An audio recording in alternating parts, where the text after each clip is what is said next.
Assalamualaikum warahmatullahi wabarakatuh.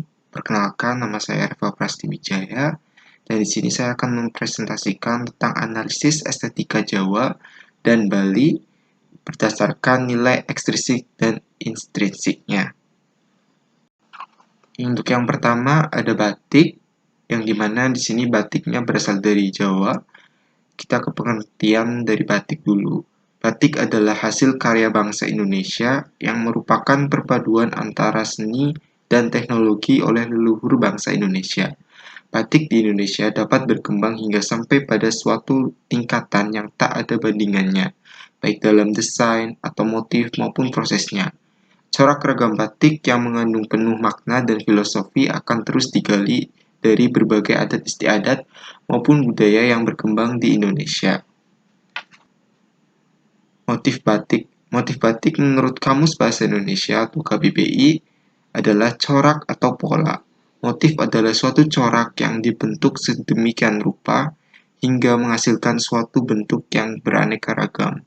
Motif batik adalah corak atau pola yang menjadi kerangka gambar pada batik berupa perpaduan antara garis, bentuk, dan isen menjadi satu kesatuan yang mewujudkan batik secara keseluruhan. Motif-motif batik itu antara lain adalah motif hewan, manusia, geometris, dan motif lain. Di sini saya contoh batik dengan motif gurdo latar kembang. Gurdo latar kembang memiliki makna kedudukan yang baik, digambarkan oleh ornamen mahkota yang gagah serta dikelilingi keharuman bunga di sekitarnya.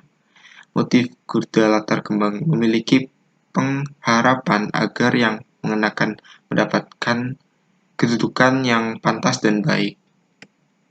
Analisis dari batik motif gurdo latar kembang yaitu yang pertama ada aspek keteraturan.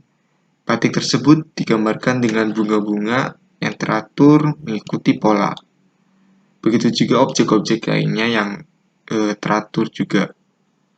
Yang kedua, aspek pemanfaatan dan penempatan. Batik digunakan untuk sandang atau pakaian yang memiliki nilai estetis tertentu, seperti pada makna motif batik gurda latar kembang ini diharapkan bagi pemakainya dapat mendapat kedudukan yang baik. Yang ketiga ada aspek nilai harmoni. Motif batik tersebut memberikan kesan harmonis dan indah. Untuk karya yang kedua yaitu relief.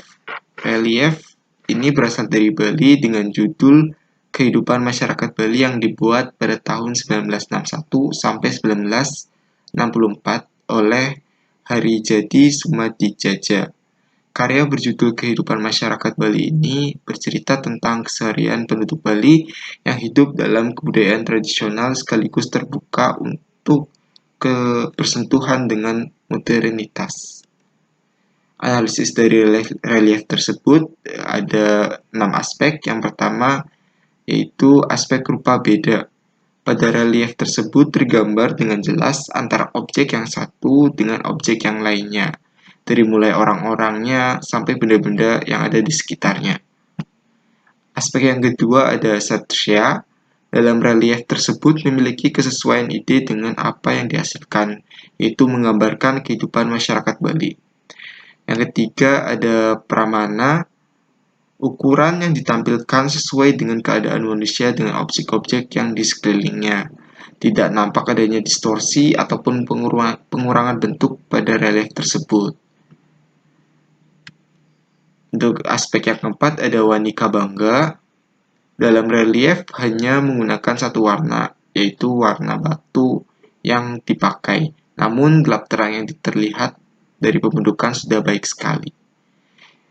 Aspek kelima adalah bahwa suasana ramai yang tergambar dari relief masyarakat Bali yang sedang melakukan aktivitas atau adat tertentu. Yang keenam adalah lawannya. Begitu melihat relief ini timbul suasana yang seakan membawa kita pada masa dulu, pada saat masyarakat Bali melakukan suatu aktivitas atau adat Bali. Contoh yang karya keempat adalah Gunungan Wayang. Wayang merupakan salah satu warisan budaya yang tiada duanya. Wayang merupakan sarana bercerita yang cukup ampuh kepada masyarakat luas. Biasanya wayang menceritakan sisi kehidupan manusia yang hikmahnya dapat diambil oleh penonton. Sebelum memulai suatu pertunjukan, biasanya dalang akan mengeluarkan gunungan atau kayon. Sepertinya tak banyak yang mengetahui jika gunungan wayang sangat syarat makna. Analisis dari gunungan wayang ditinjau dari aspek keteraturan. Gunungan tersebut menampilkan suatu susunan kehidupan alam semesta, di mana tergambar berbagai makhluk hidup yang ada di dalam semesta ini, dari manusia, hewan, dan tumbuhan. Aspek kedua yaitu pemanfaatan atau penempatan. Biasanya gunungan ini digunakan pada awal dalam penampilan pewayangan, sebagai awal alur cerita pewayangan atau pembuka dalam pewayangan. Yang ketiga ada nilai harmoni, objek-objek yang ditampilkan mengikuti arah penduduk gunungan. Begitu analisis tiga karya berdasarkan nilai ekstrinsik dan ekstrinsik pada karya seni rupa Jawa dan Bali. Jika ada kesalahan kata atau apapun itu, saya mohon maaf. Terima kasih. Wassalamualaikum warahmatullahi wabarakatuh.